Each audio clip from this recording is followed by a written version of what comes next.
हमारे प्रभु यीशु मसीह का हम धन्यवाद करते हैं। प्रभु ने हमें एक बार फिर से इकट्ठा किया और इस फास्टिंग प्रेयर में प्रभु हमें लेकर आया। हर फास्टिंग प्रेयर में हम कोशिश करते हैं कि हम इस विषय को लेकर के प्रार्थना करें और प्रभु का आत्मा हमें कई बातों के लिए अगुवाई करता है कि हम उन बातों के लिए प्रार्थना करें और प्रभु से निवेदन करें कि प्रभु उस बात में जिसमें हम कमजोर हैं हमें मजबूत करें। ठीक है, फास्टिंग प्रेयर का मतलब भी क्या है? प्रभु को प्रार्थना के द्वारा विवश करना कि प्रभु हमारी प्रार्थनाओं को सुने और प्रभु हमारी प्रार्थनाओं का उत्तर दे। एक विशेष बात के लिए आज हम प्रार्थना करने जा रहे हैं। एक शब्द है इंग्लिश में मोटिवेशन। मोटिवेशन कितने लोगों ने सुना है पहले ये शब्द मोटिवेशन? मोटिवेशन का मतलब क्या है? प्रोत्साहित करना, किसी व्यक्ति को प्रोत्साहित करना। प्रोत्साहित किस चीज के लिए किया जाता है? प्रोत्साहित अच्छी बातों के लिए भी किया जाता है और प्रोत्साहित गलत बातों के लिए भी प्रोत्साहित किया जाता है। पर परमेश्वर हमें कभी भी गलत बातों के लिए प्रोत्साहन नहीं देगा और न सिखाएगा कि हम किसी और को प्रोत्साहित करें गलत बातों के लिए। परमेश्वर चाहता है कि हम एक दूसरे को मोटिवेट करते रहें और जब हम एक दूसरे को मोटिवेट करते हैं तो इससे हमारे अंदर भी एक पॉजिटिविटी आती है, सकारात्मकता आती है और सामने वाले के अंदर भी एक सकारात्मकता आती है। जब हम क्या करते हैं, एक दूसरे को मोटिवेट करते हैं, सकारात्मक सोच देते हैं, प्रोत्साहित करते हैं किसी बात के लिए, तो सामने वाले को भी सकारात्मकता मिलती है, पॉजिटिविटी मिलती है और हमें भी जो मोटिवेट करते हैं हमें भी क्या मिलती है? मोटिवेशन हमें भी मिलता है। परमेश्वर आज क्यों मोटिवेशन के विषय में हमें बताना चाहते हैं? क्योंकि कलीसिया में मोटिवेशन की अगुओं की तरफ से तो कोई कमी नहीं रहती, पर कलीसिया की तरफ से एक दूसरे के प्रति और अगुओं के प्रति क्या रहती है? मोटिवेशन की कमी रहती है। आपस में मोटिवेशन करना है बहुत जरूरी है, पर उससे ज्यादा मेरा जो मानना है, अगर एक अगुआ कलीसिया के 100-200 लोगों को मोटिवेट कर सकता है कि वो अपने जीवन को परमेश्वर के सम्मुख में कैसे जिए या उनकी समस्याओं से कैसे लड़े या उनके जीवन की परेशानियों में किस प्रकार से स्थिर रहें, अगर एक अगुआ कलीसिया के 100-200 या 1000 जितने भी लोग हैं उनको अपने परमेश्वर के वचन के द्वारा और अपने बातों के द्वारा और अपने अनुभव के द्वारा अगर मोटिवेट करता है और वो स्थिर होकर के अपने जीवन को भली भांति जब जीते हैं, अगर एक व्यक्ति आपको मोटिवेट करता है, कलीसिया मोटिवेट होकर के स्ट्रांग हो जाती है, तो कलीसिया को भी ये बात याद रखनी चाहिए कि अगुए को भी मोटिवेशन की जरूरत पड़ती है। और आज जो परमेश्वर वचन बताना चाहता है वो यही बताना चाहता है कि कलीसिया भी अगुओं को मोटिवेट करे। A church should motivate its pastor और लीडर। एक कलीसिया अपने अगुए को क्या करे? मोटिवेट करे, उनको प्रोत्साहित करे, उनको बोले कि आप करिए, हम आपके साथ हैं, आप कर सकते हैं। कई देखो आपके जो अगुए हैं वो भी इंसान ही है। आपके जीवन में निराशा आती है, उदासी आती है, परेशानी आती है, आप निराश हो जाते हैं, हताश हो जाते हैं, गिर जाते हैं, लाचार सा महसूस करते हैं। जो परिस्थितियां आपके साथ होती हैं वही परिस्थितियां आपके अगुओं के साथ भी होती हैं। और जब अगुओं के साथ कोई बात होती है और कलीसिया भी इस बात को जानती है कि हमारे जो अगुए हैं वो किस परिस्थिति से गुजर रहे हैं, वो किन सर्कमस्टेंसेस से होकर के निकल रहे हैं और वो भी निराश हो रहे हैं, वो भी टूट रहे हैं। कई बार कलीसिया की बातों की वजह से, कलीसिया के कुछ लोगों की वजह से वो टूट जाते हैं। इवन कई बार कलीसिया में जो अगुए होते हैं, कलीसिया की हरकतों की वजह से या कलीसिया के कुछ लोगों के कामों की वजह से वो इतने निराश और टूट जाते हैं कि उनका मन करता है कि यार सब छोड़ो, सेवा छोड़ो, क्या करो, एक सिंपल सा जीवन जियो। मैं कुछ दिन पहले डिवोशन टाइम में बता रहा था, कलीसिया में अगर किसी अगुए को कुछ मसीह विरोधी आकर के मारने पीटने और उनके ऊपर दबाव बनाने की कोशिश करें, उनको मारने पीटने लगे, उनको सताने लगे ना, तो अगुए उस बात में खुश होंगे क्योंकि हम परमेश्वर के लिए पिटे। हमने प्रभु यीशु मसीह के लिए ताड़ना सही, पर और साथ ही साथ अगर उनके ऊपर फाइनेंशियली पैसे का अगर उनके पास उनके ऊपर प्रेशर है, उनके पास पैसे की दिक्कत है, तो उसको भी वो क्या कर सकते हैं, फेस कर सकते हैं। पैसे की भी दिक्कत आती है तो वो फेस कर सकते हैं और वो उससे भी लड़ सकते हैं। मसीह विरोधी आएंगे, उनसे भी वो लड़ सकते हैं। जीवन में आने वाली बहुत सारी परिस्थितियों से अब वे क्या करते हैं, लड़ते हैं और लड़ते रहेंगे। पर जब कलीसिया अगुओं को परेशान करती है, जब कलीसिया अगुओं को दुखी करती है अपने कामों से, जब परमेश्वर की लीक पर ना चल करके कलीसिया अगुओं को दुखी करती है, अगुओं की बात ना मान करके जब कलीसिया अगुओं को दुखी करती है, वो उससे लड़ नहीं पाते। एक अगुआ मसीह विरोधियों से लड़ सकता है, आर्थिक तंगियों से लड़ सकता है, जीवन में आने वाले बहुत सारे मुसीबतों से लड़ सकता है, परिस्थितियों से लड़ सकता है, पर वो अपनी ही कलीसिया में कई बार क्या हो जाता है,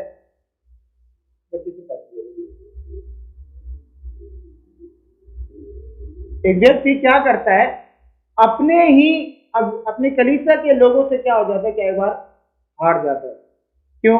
वो उनको ज्यादा कुछ बोलेगा तो वो चर्च छोड़ करके चले जाएंगे, उनको ज्यादा समझाएगा तो बुरा मान जाएंगे, उनको ज्यादा कुछ सिखाएगा तो अलग अलग तरह के लोग होते हैं, अलग अलग तरह के विचार होते हैं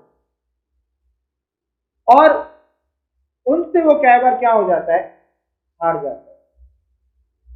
कुछ लोग कलीसिया में अगुओं को समझते हैं और कुछ लोग कलीसिया में अगुओं को, उनके परेशानियों को, उनकी दिक्कतों को नहीं समझते।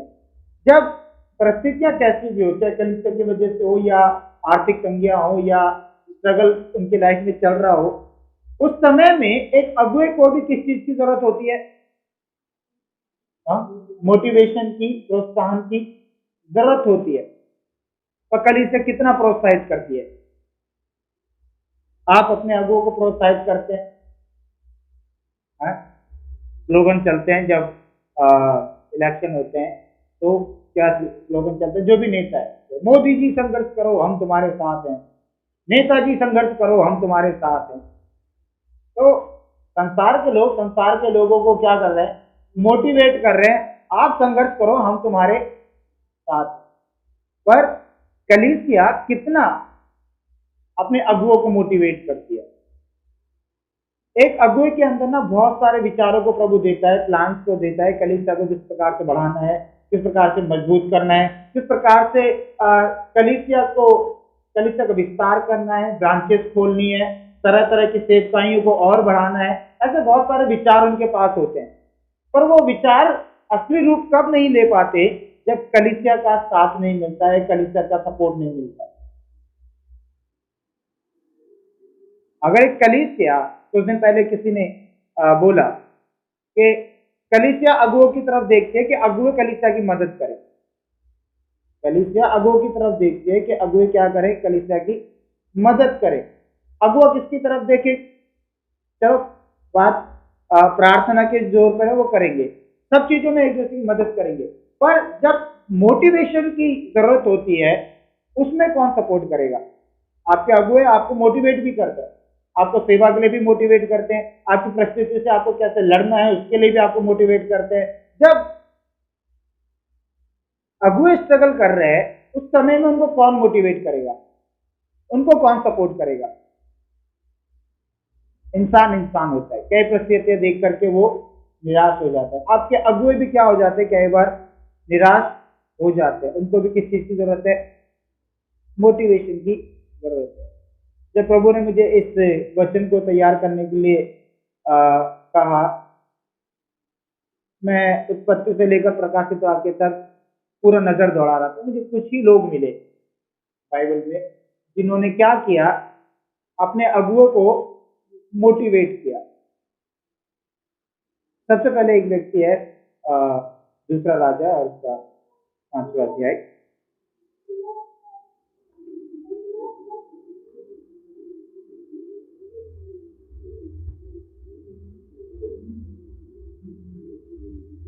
हम में से ज़्यादातर लोग एक व्यक्ति के बारे में यहाँ पर जानते हैं और जल्दी मैं कुछ बातों को बता करके खत्म करूंगा। दूसरा राजा 5वां अध्याय, यहाँ पर एक बहुत बड़े शूरवीर के बारे में लिखा है जिसका नाम क्या है? नामान कोढ़ी। क्या नाम है? नामान सेनापति है, बहुत बड़ा शूरवीर है, पर उसके अंदर कमी क्या है? वो एक कोढ़ी व्यक्ति है, उसके शरीर में कोढ़ है। बाइबल बताते कि परमेश्वर ने उसको विजयी किया, बहुत युद्ध में क्या किया? उसको विजयी किया, पर उसको कोढ़ था और बहुत निराश व्यक्ति था। उसके घर में काम करने वाले एक छोटी सी लड़की थी जो इजराइल से बंधुआई में आई थी, और वो जब अपने मालिक को देखती थी कि हाँ इसको कोढ़ है और ये बहुत परेशान है, एक दिन उसने नामान की पत्नी से कहा कि अगर मेरा स्वामी सोमरोन के भविष्यद्वक्ता के पास होता तो अगर मेरा स्वामी सोमरोन के भविष्यद्वक्ता के पास होता तो वो उसके कोढ़ को क्या कर देता? उसको खत्म कर देता, ठीक कर देता। लड़की की बात सुनकर के वो अपने राजा से बात करता और राजा उसके लिए एक पत्र लिखता है और दूसरे देश के राजा, इजराइल के राजा के पास पत्र लिखता है, और नामान उस देश में जाता है और जाकर के एलीशा के सामने हाजिर होता है। पर जो एलीशा उससे कहता है कि तू ऐसा कर तो तू क्या हो जाएगा? ठीक हो जाएगा। तो एलीशा उसको कहता है कि यरदन नदी में जा, 7 डुबकी मार, और 7 डुबकी मारने के बाद तेरा कोढ़ दूर हो जाएगा, ठीक हो जाएगा। तो लिखा है मेरे साथ मेरे 5वां अध्याय और उसका 8वें वचन से। एक मिनट, 9 पढ़ेंगे। नामान बोलो और रथों समेत एलीशा के द्वार पर आकर खड़ा हुआ। तब एलीशा ने एक दूत से उसके पास यह कहना भेजा, तू जाकर यरदन में 7 बार डुबकी मार, तब तेरा शरीर ज्यों का त्यों हो जाएगा और तू शुद्ध होगा। तो परमेश्वर का दास एलीशा क्या कहता है कि तू जा, यरदन नदी में डुबकी मार, 7 डुबकी मार, तेरा शरीर ज्यों का त्यों शुद्ध हो जाएगा।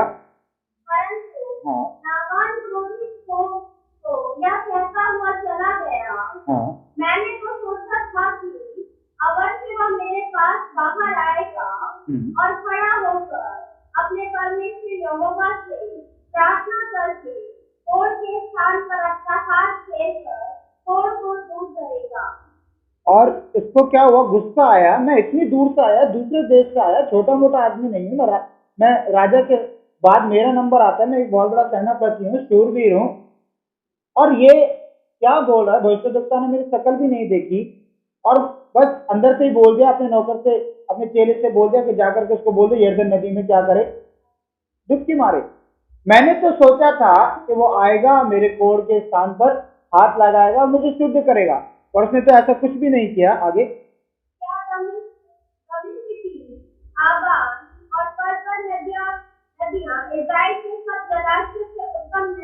कहता है दमिश्क की अबाना और पर्पर नदियां इजराइल के सब जलाशयों से उत्तम नहीं है। क्या मैं उनमें स्नान करके शुद्ध नहीं हो सकता हूँ? हाँ, इसलिए वह क्रोध से भरा हुआ लौट कर चला गया। इसलिए वो क्रोध से भरा हुआ लौट करके, क्रोध करके इसको क्या मिला और एलीशा का क्या नुकसान हुआ? क्रोध करके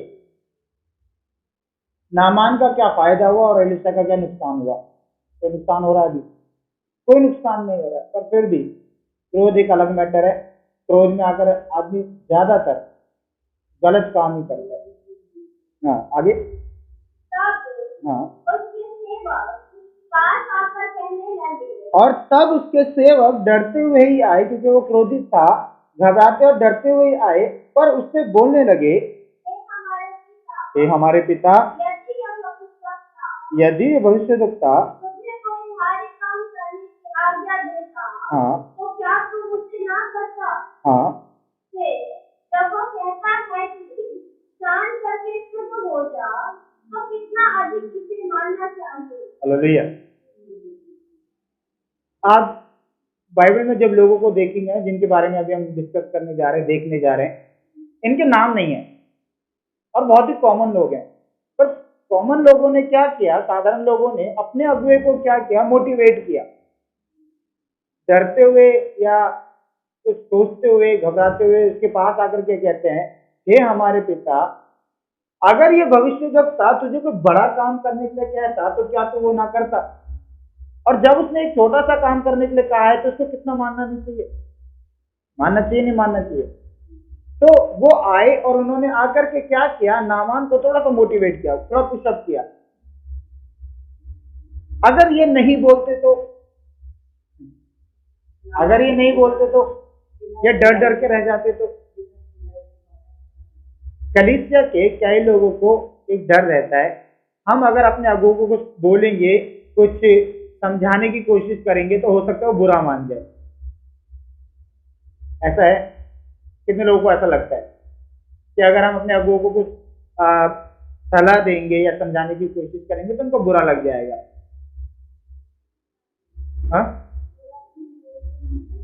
हाँ, क्या बार हो सकता है बुरा ना, आपको लग रहा हो कि उनको बुरा लग जाएगा, और ये भी पता है कि आपके अगुए कैसे वो बुरा नहीं मानेंगे, पर फिर भी एक लगता है हम छोटे होकर के इनको कैसे समझाएं, या हमें उम्र चाहे हमारी बड़ी है पर नॉलेज जो हमारी है वो हमारे अगुए, हम उनको कैसे समझाएं। बात ये नहीं है। अकॉर्डिंग टू नामान के अकॉर्डिंग उसके जो सैनिक हैं, उसके जो साथ के बंदे हैं, वो एक तरह से कुछ भी नहीं है, पर फिर भी वो देख रहे हैं कि हमारा जो स्वामी है ना कहीं गलती कर रहा है, और गुस्से में आकर गलती कर रहा है। उसको क्या कर रहे हैं, थोड़ा समझाने की कोशिश कर रहे हैं, उसे मोटिवेट करने की कोशिश कर रहे हैं, तो जा और तू क्या कर, चंगा हो जाएगा, तो जा, मोटिवेट कर रहे हैं उसे कहीं ना कई बार। जरूरी नहीं कि गुस्से में आकर ही कोई व्यक्ति गलत काम करे, पर नासमझी में भी आकर के वो क्या करता है, ऐसे कामों को करता है। कलीसिया से परमेश्वर क्या बोलना चाहता है? पहली बात आपके लिए अच्छी बात यह है कि आपके अगुए बुरा नहीं मानेंगे। जब आपके अगुए आपको खुद बोलते हैं, हम खुद आपसे बोलते हैं कि हमारे अंदर आपको अगर कुछ कमी नजर आती है तो उस कमी को आप हमें खुल करके बताइए। हो सकता है कि हमारे अंदर कमी है, हम उसको ठीक करेंगे। और कई बार ये भी होता है कि आपको गलत फहमी हो गई हो किसी बात के विषय में, वो गलत फहमी भी दूर हो सकती है। दोनों बातें हो सकती है, जरूरी नहीं है कि हम गलत नहीं है, अगुए गलत हो सकते हैं क्योंकि वो भी इंसान है। जरूरी नहीं है कि 24/7 और लाइफ के हर एक दिन में और हर एक डिसीजन में वो सही हो। May be he might be wrong, she might be wrong. इसलिए क्या करना चाहिए, अगर हमें लग रहा है कि वो कुछ डिमोटिवेटेड हो रखे हैं, अगर वो निराश हो रखे हैं, यहां पर एक निराशा से भरा हुआ व्यक्ति है, नामान निराशा से भरा हुआ व्यक्ति है। उसको आशा ये थी कि भविष्यवक्ता आएगा, मेरे कोड़ के स्थान पर हाथ लगाएगा और वो मुझे ठीक कर देगा। पर अभी वो निराशा से भरा हुआ एक व्यक्ति है। कौन? नामान। जिस आशा के साथ वो आया था वो आशा पूरी नहीं हुई, पर उसकी निराशा में आशा देने वाले कुछ लोग वहां पर हैं। अगुओं को भी मोटिवेशन की जरूरत पड़ती है। अगुओं को, अभी एक और व्यक्ति के बारे में आगे हम पढ़ेंगे, आपको और अच्छा लगेगा उसके बारे में पढ़ करके। पर यहाँ पर जो नामान के साथ के लोग हैं, उन्होंने देखा कि हमारा स्वामी गुस्से में तो है पर निराश भी है, क्योंकि जब ये अपने घर से निकला था तब इसके अंदर एक बड़ी इच्छा थी और उत्साह था कि आज मेरा कोड़ ठीक हो जाएगा, मैं जैसे सोमरोन में पहुंचूंगा तो मेरा कोड़ क्या हो जाएगा, कोड़ एकदम ठीक हो जाएगा। He had a great hope, उसको एक बहुत बड़ी आशा थी कि मैं ठीक हो जाऊंगा। पर जब उसने देखा कि मेरे सोच विचार के अनुसार भविष्यवक्ता ने नहीं किया, डिप्रेशन में आ गया, वो निराश हो गया। हम लोग भी ऐसे हैं, कलीसिया के लोग भी, हमारी आशा और उम्मीद के अनुसार जब काम नहीं होता हम निराश हो जाते हैं। पर साथ ही साथ हमारे अगुए भी, क्योंकि वो इंसान है, वो भी क्या हो जाते हैं, निराश हो जाते हैं। पर आपकी निराशा में अगर आपके अगुए आपको संभालते हैं तो उनकी निराशा में भी, उनकी उदासी में भी, उनके जब काम बिगड़ते हैं उस समय में भी आपको संभालने की जरूरत है। क्या है? नामान को और नामान के सेवकों को याद रखें। एक निराशा से, क्रोध से भरा हुआ तो है, पर उससे ज्यादा किस चीज से निराश है? वो वो इस चीज से निराश है, मेरा कोड दूर नहीं हुआ, पर उसके साथ के लोगों ने उसको मोटिवेट किया, उसके साथ के लोगों ने उसको सिखाया और समझाया, बोला स्वामी इतनी दूर आए हैं। भविष्यवक्ता अगर बहुत बड़े बलिदान चढ़ाने के लिए बोलता, कोई भेंट चढ़ाने के लिए बोलता, दान करने के लिए बोलता, तो क्या तू करता नहीं? अगर इसमें जाकर के, नदी में जाकर के, यर्दन नदी में 7 डुबकी मारने की बात है तो मार लो। अपने अगुओं को मोटिवेट करिए। जब आप अपने अगुओं को मोटिवेट करेंगे ना, तो आपकी उन्नति और होती जाएगी। अगर आपके अगुओं की मोटिवेट करने से आपकी उन्नति हो रही है, तो आपके मोटिवेट करने से आपके अगुओं की भी क्या होगी? उन्नति होगी। और जब अगुओं की उन्नति होती है ना, तो कलीसिया और फलती फूलती है। जब मैं कल्याणपुर चर्च में था, हम डिवोशन टाइम में और मॉर्निंग में जब हमारी 6 बजे प्रार्थना होती थी, हम हमेशा इस बात को प्रार्थना करते थे, और मैं खुद प्रार्थना बुक करता था और साथ के लोगों को सिखाता था कि अगुओं की बढ़ोतरी में कलीसिया की बढ़ोतरी है। जब अगुए स्ट्रांग होते हैं तब कलीसिया स्ट्रांग होती है। जब अगुए बढ़ते हैं तब कलीसिया बढ़ती है। जब अगुए आशीष पाते हैं तब कलीसिया आशीष पाती है। पर अगर जब एक अगुआ निराश होता है तो कलीसिया भी निराश होगी। अगर एक अगुआ भ्रष्ट हो गया ना, तो कलीसिया भी भ्रष्ट हो जाएगी। एक व्यक्ति के साथ बहुत सारे जीवन जुड़े हुए हैं, इसलिए उस एक व्यक्ति को मत गिरने दो। अपने अगुए को कभी भी गिरने मत दो। जब वो निराश होते हैं, उदास होते हैं, तरह तरह की समस्याओं में घिरे होते हैं, कलीसिया को तुरंत अपने अगुओं से बात करनी चाहिए, अपने अगुओं को मोटिवेट करना चाहिए, अपने अगुओं को बोलना चाहिए हम आपके साथ हैं, आप ऐसा करके देखिए, आप वैसा करके देखिए, हमने प्रार्थना करी, हम आपके लिए और प्रार्थना करेंगे। अगुओं को मोटिवेशन की जरूरत होती है। आपके अगुए अगर स्थिर हैं, कलीसिया स्थिर है। आपके अगुए अगर कुछ बातों से लड़खड़ा रहे हैं तो कलीसिया भी लड़खड़ाएगी। अगर आपके अगुए प्रसन्न हैं, आप प्रसन्न रहेंगे। प्रसन्न करने का तरीका एक ही नहीं है कि बहुत सारे दान दशमांश लेकर आओ तो अगुए प्रसन्न हो जाएंगे, ऐसा नहीं है। हमारे एक कहावत है, गुड़ मत दो गुड़ जैसी बात कर दो। गुड़ मत दो गुड़ जैसी बात तो कर दो कम से कम।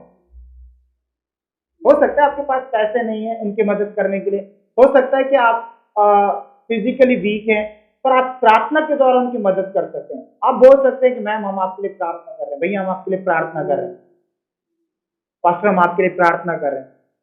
जब एक अगुआ ये सुनता है ना किसी विश्वासी के मुंह से कि मैं आपके लिए प्रार्थना कर रहा हूं, इससे बड़ा मोटिवेशन उसके लिए कुछ नहीं हो सकता। इससे बड़े एक जो उसको मजबूत करने वाली बात इसके अलावा और कुछ नहीं हो सकती। जब एक विश्वासी आकर के ये कहता है कि पास्टर मैं आपके लिए प्रार्थना कर रहा हूँ, भैया मैं आपके लिए प्रार्थना कर रहा हूँ, दीदी मैं आपके लिए प्रार्थना कर रही हूँ, इससे बड़ा मोटिवेशन उनके लिए और कुछ नहीं हो सकता। आपको अगर प्रोत्साहन की जरूरत है, आपके अगुओं को भी प्रोत्साहन की जरूरत है। और इन थोड़े से जो साधारण से लोग थे जिनका नाम भी बाइबल में नहीं दिया गया, इन्होंने नामान को मोटिवेट किया, प्रभु आप जाइए और क्या करिए, उसमें डुबकी मारिए, आप ठीक हो जाएंगे।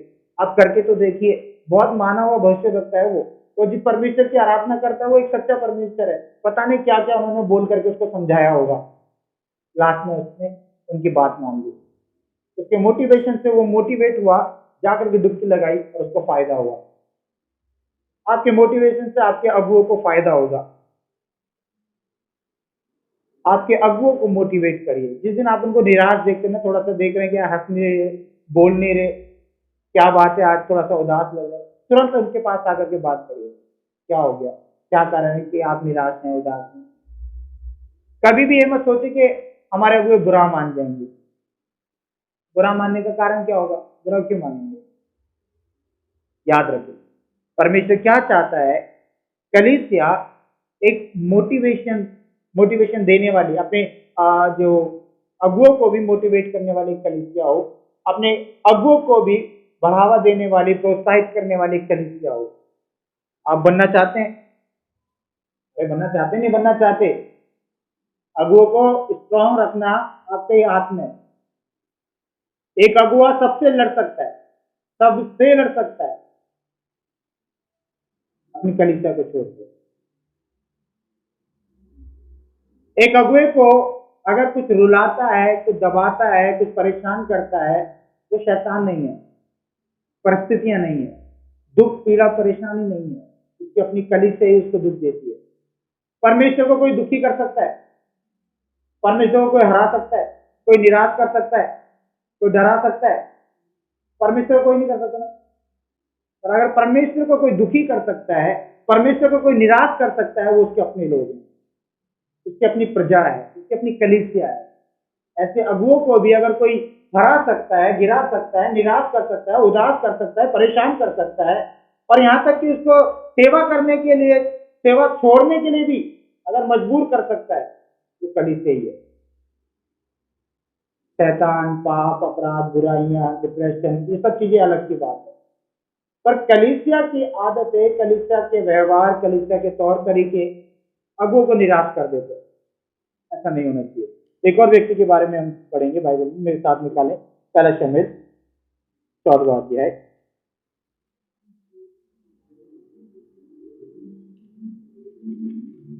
यहां पर एक और व्यक्ति के विषय में लिखा है, योनातान। क्या नाम है? शाऊल का बेटा योनातान। और योनातान एक बहुत बड़ा शूरवीर व्यक्ति है, राजा का बेटा है, और एक ऐसा व्यक्ति है जो परमेश्वर का भय भी मानता है। एक बहुत अच्छा एक व्यक्ति है योनातान, एक बहुत अच्छा व्यक्ति है। योनातान फलस्तियों से लड़ने के लिए जा रहा है। उसका एक झुंड पिता के साथ है। पिता क्या कर रहा है? एक झुंड को लेकर के अलग जगह पर है, युद्ध की तैयारी कर रहा है। और योनातान अपने धनुष ढोने वाले के साथ, अपने हथियार ढोने वाले के साथ क्या कर रहा है? अलग है। ये दो बंदे हैं और वो पूरी सेना अलग है।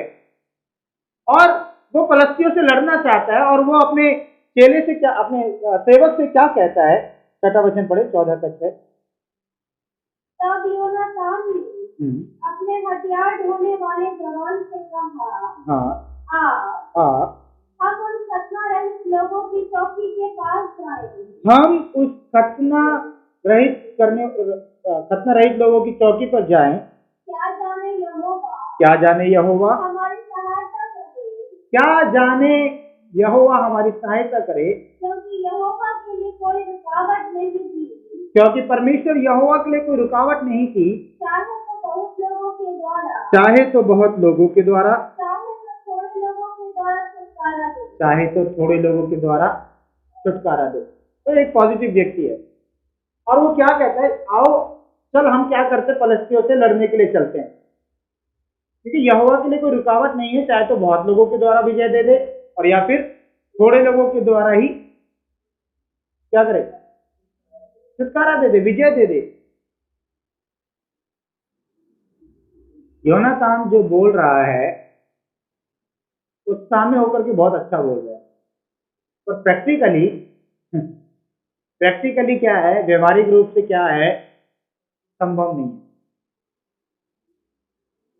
वो क्या बोल है? हम दोनों ही चलते हैं, फलस्ती सेना के बीच में जाएंगे और उनको मार मुर कर आ जाएंगे। तो इतना आसान लग रहा है? आप 1000 लोगों के बीच में, लाखों लोगों के बीच में चले जाएं और उनको मार करके आ जाए, इतना आसान बात है? कई बार अगुओं के अंदर एक जोश होता है, अगुओं के अंदर एक उमंग होती है परमेश्वर के लिए कुछ करने की। उनके पास प्लान्स होते हैं, उनके पास कुछ स्ट्रेटेजीज होती हैं, और वो कुछ करना चाहते हैं परमेश्वर की महिमा के लिए। तो बहुत सारे लोग पता है क्या करते हैं? उनको निराश कर देते हैं। अरे प्लान गलत है, ऐसा नहीं होगा, वैसे नहीं। अरे तुम्हें पता नहीं है कितना विरोध चल रहा है? मैं अगर आपसे बोलूं कि चलो आज ट्रैक्स बांटने के लिए चल रहे हैं, है ना, ट्रैक्स बांटने चल रहे हैं, या लोगों को सुसमाचार सुनाएंगे, तो बहुत सारे लोग डर सकते हैं और वो डिमोटिवेट करके क्या बोलेंगे? अरे भैया आपको पता नहीं कितना आजकल प्रॉब्लम चल रहा है, आजकल बजरंग दल वाले कितने हैं, आरएसएस वाले कितने हैं, मसीह विरोधी कितने हैं। वो कहीं भी पकड़ करके मारना शुरू कर देते हैं, वो कहीं भी पकड़ करके उल्टा सीधा बोलना शुरू कर देते हैं, गाली गलौज करना शुरू कर देते हैं। अभी हम थोड़ी बहुत जो सेवा कर रहे हैं ये भी रुक जाएगी। अगुओं के पास उत्साह से भरा एक मन है, एक योजना है, परमेश्वर के द्वारा दी गई एक प्रेरणा है। पर जब अगुए कलीसिया के साथ बांटते हैं तो कई बार कलीसिया वाले निराश होकर बोलते हैं, अरे नहीं ऐसा मत करो, ऐसा करेंगे तो कलेश हो जाएगा, परेशानी हो जाएगी। आपको मालूम नहीं पिछली बार चर्च में बजरंग दल वाले आ गए थे तो हमें क्या परेशानी कर दी, चर्च बंद कर दिया, ये वो। उनका काम वो करेंगे, हमारा काम हम करेंगे। वो अपना काम करने से रुक रहे हैं तो हम अपना काम करने से क्यों रुक जाए? अगर वो विरोध करने से नहीं रुक रहे तो हम परमेश्वर की सेवा करने से क्यों रुक जाएं? हम परमेश्वर की आवाज सुनकर, परमेश्वर का वचन लेकर के बाहर जाने से क्यों रुक जाएं? कोई पाप करने से नहीं रुक रहा तो मैं भले काम करने से क्यों रुक जाऊं? समझ रहे? योनातान के पास एक स्ट्रेटेजी है, एक योजना है, और वो परमेश्वर में होकर के बोलता है, प्रेरित होकर के बोलता है, परमेश्वर पर आशा और भरोसा रख करके कहता है कि चलो हम क्या करते हैं, उधर चलते हैं और हम क्या करेंगे, वहां जाकर के लड़ेंगे, क्या जाने यहोवा हमें विजयी करे। उसका सेवक क्या बोलता है, पढ़े। उसके हथियार ढोने वाले ने उससे कहा, उसके हथियार ढोने वाले ने उससे कहा, जो कुछ तेरे मन में हो वही कर, उधर चल, मैं तेरी इच्छा के अनुसार तेरे संग रहूंगा। Hallelujah. This is the real motivation. ये एक सच्चा और वास्तविक क्या है, मोटिवेशन है, प्रोत्साहन है। सर आप चलिए, योनातान जी आप चलिए, आप जहां जाएंगे मैं आपके साथ चलूंगा, आपको जो अगुवाई होती है आप करिए, मैं आपके साथ खड़ा हुआ हूं। प्रैक्टिकली एक बहुत बड़ा रिस्क लेने के लिए जा रहा है, पर उस रिस्क में भी कौन उसके साथ है? उसके हथियार ढोने वाला उसके साथ है। हालेलुया। इसका नाम नहीं लिखा, में भी हमारा नाम ना हो। अगर मान लीजिए कि योनातान उससे जब ये बात कर रहा है और ये बंदा मना कर, अरे यार क्या बेफालतू की बात कर रहे हो, तुम्हारे पापा वहां पर इतने हजारों लोग लेके बैठे हुए हैं, तुम अकेले मेरे को लेकर जाने के लिए, तुम तो मरोगे मरोगे, मेरे को भी लेकर मरोगे। वो डर जाता, या उसको अपने स्वामी योनातान पर भरोसा ना होता और वो डर करके ऐसे बोलता है मैं नहीं जा रहा, तुम्हें जाना तो जाओ, तो हो सकता था योनातान भी निराश हो जाता। क्यों होता है, नहीं होता। और ये सोचता यार एक बंदे से उम्मीद थी, वो बंदा भी क्या कर रहा है, बोला यार नहीं मैं नहीं जा रहा, तो हो सकता था योनातान भी नहीं जाता। पर योनातान के द्वारा और उसके हथियार ढोने वाले के द्वारा परमेश्वर ने विजय किया, क्योंकि योनातान के हथियार ढोने वाले ने उसके साथ सहभागिता दिखाई, उसके साथ एक मन दिखाया, और उसने कहा, क्या बोला, उसके हथियार ढोने वाले ने उससे कहा, जो कुछ तेरे मन में हो वही कर, उधर चल, मैं तेरी इच्छा के अनुसार तेरे संग रहूंगा। एक अगुआ बहुत कुछ कर सकता है, पर कब कर सकता है? पहला जब वो परमेश्वर के साथ है, और दूसरा जब पहला परमेश्वर उसके साथ है और दूसरा कलीसिया उसके साथ है। सेवा वन मैन आर्मी का काम नहीं है, एक ही आदमी पूरी सेना नहीं है, वन मैन आर्मी। एक कलीसिया को बढ़ाने के लिए, उसका विस्तार करने के लिए, परमेश्वर की सेवा को बढ़ाने के लिए लोगों की जरूरत होती है। वचन आज हमारे पास आकर के कहता है, नामान के लोगों ने, सैनिकों ने उसको मोटिवेट किया, और योनातान के लोगों ने, योनातान के हथियार ढोने वाले ने योनातान को सहारा दिया और उससे कहा कि जो कुछ तेरे मन में है तू उसे कर, और मैं तेरे संग तेरी इच्छा अनुसार चलूंगा। आप में से कितने लोग ऐसे हैं? तो समझ कर हाथ खड़ा करना, मैं क्या बोल रहा हूं। आप में से ऐसे कितने लोग हैं कि भैया आप कुछ भी करिए, मैम आप कुछ भी करिए, पास्टर आप कुछ भी करिए, हम आपके साथ हैं।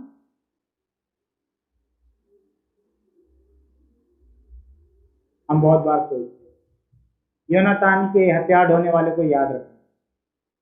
मेरी बात समझ रहे हैं? जरूरी नहीं है कि अगुओं को फाइनेंस की जरूरत पड़े, जरूरी नहीं है कि अगुओं को आज से कुछ सामान की जरूरत पड़े। आपका प्रार्थना करना और आपका उनके साथ खड़े रहना, ये बहुत बड़ी एक बात होती है। पर कलीसिया में हम बहुत बार क्या देखते हैं, इन दिनों में भी हम देख रहे हैं कि कलीसिया के कुछ लोग क्या करते हैं, अगुओं के कामों में कमी निकालते हैं, उनकी सेवा में कमी निकालते हैं, उनकी प्रार्थनाओं में कमी निकालते हैं, उनके प्रचार में कमी निकालते हैं, उनके छोटी छोटी बातों पर भी इतना गौर करते हैं और उनमें कमी निकालने की क्या करते हैं, कोशिश करते हैं। जैसा मैंने अभी थोड़ी देर पहले बोला, एक अगुआ किससे लड़ सकता है? शैतान से लड़ सकता है, परिस्थितियों से लड़ सकता है, चाहे वो आर्थिक हो या शारीरिक हो या कैसी भी हो।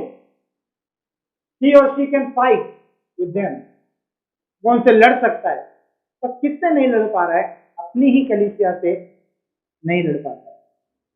आज कलीसिया में कुछ लोग डिमोटिवेट करने वाले भी होते हैं। जब कलीसिया के कुछ लोग आपके प्रचार में कमी निकालने लगे, कलीसिया के कुछ लोग आपकी सेवा में कमी निकालने लगे, आपके व्यवहार में कमी निकालने लगे, जबकि कमी है नहीं, पर फिर भी क्योंकि वो कुछ लोग आपको देखो, कलीसिया में सब लोग अगुओं को पसंद नहीं करते। सभी लोग 100% लोग अगुए के काम करने के तरीके को, अगुए के प्रचार को पसंद नहीं करते। ये एक यूनिवर्सल फैक्ट है। दुनिया में 100% कलीसिया के लोग अपने अगुए को हर बात में पसंद करें, ऐसा नहीं हो सकता, और होता भी नहीं है, और हमारे साथ भी ऐसी बात है। पर कुछ चुनिंदा लोग फिर वही क्या करते हैं, जो डिमोटिवेशन वाली बातें करते हैं, कमियां निकालते हैं, वो कमियां फिर दूसरों में फैलाना शुरू कर देते हैं। मान लीजिए कि कविता है, कविता को अगुओं के अंदर सारी चीज अच्छी दिखती है, पॉजिटिव दिखाई देती है, उसको समझ में भी आता है कि वचन के अनुसार ही कर रहे हैं जो कुछ कर रहे हैं। पर कोई एक और व्यक्ति कविता से आकर के बोले, आज तुमने प्रचार सुना उनका प्रचार कैसा था? आज तुमने पास्टर का प्रचार सुना, भैया का, मैम का प्रचार सुना, वो कैसा था? उसमें कमी निकाल करके, तो जो नहीं भी होगा ना, तो उसके दिमाग में क्या डालने की कोशिश करेंगे, क्या कमी थी, तुम्हें दिखाई नहीं दी, कुछ ऐसी बातें थी पर तुम्हें दिखाई नहीं दी। और जब ऐसी ऐसी बातें फिर अगुओं के पास आते हैं, वो निराश हो जाते हैं, तो वो टूट जाते हैं। पर कलीसिया तोड़ने वाली नहीं होनी चाहिए, कलीसिया मजबूत करने वाली होनी चाहिए। आपको डर के साथ रहने की जरूरत नहीं है। अगुए तो किसके समान है? हमारे माता पिता के समान है, माता पिता के समान है। मेरे शब्दों पर ध्यान देना, माता पिता के समान है, ठीक है। कल से मम्मी पापा मत बोलना शुरू कर देना, जैसे बहुत सारे लोग बोलते भी अपने पास को, अपने है ना, पापा और मम्मी और बब्बा और पता नहीं क्या क्या बोलना शुरू कर देते। माता पिता की तरह है, वो आपकी देखभाल करते हैं आत्मिक रूप से, और जितना उनसे हर रीति से बन पड़ता है वो करते हैं। पर इट मीन्स नॉट दैट कि वो आप उनको मम्मी और पापा बोलना शुरू कर दें। अपने अगुओं को मोटिवेट करें, उनको स्ट्रॉन्ग करें। आपके अगुए स्ट्रॉन्ग रहेंगे, आप स्ट्रॉन्ग रहेंगे। आपके अगुए स्थिर रहेंगे, आप स्थिर रहेंगे। आपके अगुए अगर फलेंगे फूलेंगे और आशीष पाएंगे, आप आशीष पाएंगे। जड़ अगर मजबूत है तो पेड़ भी मजबूत रहेगा। अगुओं को परमेश्वर ने जड़ की तरह रखा है, और उसके ऊपर की जितनी चीजें हैं वो कलीसिया है। कोई उसका गुदा है, कोई उसकी टहनी है, कोई उसका पत्ता है, कोई उसका फल है, और तरह तरह के रूप से परमेश्वर ने क्या रखा है, एक पेड़ का तैयार किया है। पर सब कुछ किससे जरूरी है? जड़ से। अगर जड़ खराब हो जाए, क्या होगा? अपने अगुओं के लिए हमेशा खड़े रहे, अपने अगुओं के साथ हमेशा खड़े रहे, अपने अगुओं को हमेशा मोटिवेट करते रहें, अपने अगुओं को हमेशा बोले हम आपके साथ हैं। जब वो निराश हो जाते हैं उनको आशा दिलाइए, अपने परमेश्वर के वचनों के द्वारा आपने मोटिवेट किए। आप उनको बोलिए, आपको हमें हिम्मत दिलाते थे, आप कैसे हार सकते हैं, आप खड़े रहिए, आप जो करेंगे हम आपके उसमें साथ हैं। आपका इतना बोलना कि हम आपके साथ हैं उनको 10 और महान काम करने के लिए प्रेरित कर सकता है। आपका खड़ा रहना, आपका ये कहना कि हम आपके लिए प्रार्थना करेंगे, आप निराश मत होइए, आप उदास मत होइए, आप जब कभी भी सेवा में जाते हैं आप हमें बुलाइए, कलीसिया में जब कोई जरूरत हो, छोटी हो बड़ी हो, आप हमें बुलाइए, हम आपके लिए खड़े हैं, हम प्रार्थना में खड़े हैं। हो सकता है हम आपके पैसे से मदद ना कर सकें, आप हमें बताइए, हम उस बात के लिए प्रार्थना करेंगे। परमेश्वर कलीसिया के द्वारा अगुओं को मजबूत करे। कलीसिया के अंदर एक आग होनी चाहिए, एक इच्छा होनी चाहिए कि मेरी वजह से कम मेरे अगुए निराश ना हो। मैं हमेशा अपने अपने अगुओं को प्रसन्न करने वाला, अपने अगुओं को मजबूत करने वाला, अपने अगुओं को आनंदित करने वाला एक व्यक्ति बनने पाऊं। आपके अगुए भी इंसान हैं, वो यीशु मसीह नहीं है, वो यहोवा परमेश्वर नहीं है। आपको मालूम है गतसमनी बाग में यीशु मसीह को सामर्थ्य देने के लिए एक दूत आया। जब उसको किसी और से सहायता नहीं मिली, सामर्थ्य नहीं मिली, एक दूत ने आकर के क्या करा, तो उसको हेल्प किया। पता है क्यों? क्यों? क्योंकि चेले सो रहे थे। साथ के लोग क्या हो रहे थे? सो रहे थे। बोलने के बाद भी उठो, वो तब भी नहीं उठे। इसलिए एक स्वर्गदूत को आना पड़ा कि वो क्या करे, उनकी मदद करे, उसको सामर्थ्य दे। एक सामर्थ्य देने वाला दूत उसके पास आया। पर कलीसिया को ऐसा नहीं होना चाहिए। कलीसिया अगुओं को क्या करे? निरंतर मोटिवेट करते रहे। आज हम प्रार्थना करने जा रहे, प्रभु मुझे ऐसा बना कि पहली बात तो मेरे कारण अगुए दुखी ना हो, दूसरी बात कभी भी अगर किसी और के कारण दुखी भी है तो मैं उनको शांति देने वाला हो पाऊं, मैं उनको शांति देने वाली हो सकूं, मैं उनको मजबूत करने वाली हो सकूं, अपनी बातों से उनको स्ट्रांग करने पाऊं, मैं योनातान के हथियार ढोने वाले के समान कहने पाऊं, मैं तुम्हारे साथ हूं। आपको जो करना है आप करिए, हम आपके साथ हैं। देखो, पाप करने के लिए तो वो आपको नहीं बोलेंगे कि मैं पाप करने जा रही हूँ या मैं पाप करने जा रहा हूँ, आप हमारे साथ रहिए, ऐसा बोलेंगे ना। तो वो करेंगे ना आपका सपोर्ट मांगेंगे। पर जब वो कुछ भला करना चाहते हैं, सेवा को बढ़ाने के बारे में बात करना चाहते हैं, लोगों की उन्नति के बारे में बात करना चाहते हैं, हमें उनसे क्या बोलना चाहिए? आपको जो मन में आता है, प्रभु आपको जिस बात के लिए अगुवाई करता है आप करिए, हम आपके साथ, हम आपके लिए प्रार्थना करेंगे। आप हमें बताइए, हमारे लायक कुछ काम है, आप हमें बताइए। कलीसिया ऐसी होनी चाहिए। कलीसिया ऐसी नहीं है, आपको लगता है ऐसा नहीं है, आपको आज से ऐसा बनना पड़ेगा। अगर आप चाहते हैं कि आपके परमेश्वर की महिमा बढ़ती जाए, आप चाहते हैं परमेश्वर की सेवा बढ़ती जाए, परमेश्वर का कार्य बढ़ता जाए, तो उसके लिए जरूरी है कि आप अपने अगुओं के साथ खड़े रहें, उन्हें सपोर्ट करें, उन्हें मजबूत करें, क्योंकि परमेश्वर की इच्छा है। प्रार्थना करें, अपनी आंखों को बंद करें, अपने परमेश्वर के सम्मुख में आए, अपने परमेश्वर से कहें, प्रभु मैं ऐसा नहीं हूँ, प्रभु मैं ऐसी नहीं हूँ, पर तुम मुझे ऐसा बना कि मैं अपने अगुओं को मोटिवेट करने पाऊँ, मैं अपने अगुओं को भरोसा दिलाने पाऊँ कि मैं उनके साथ हूँ और मैं उनके साथ रहने पाऊँ। प्रार्थना करें।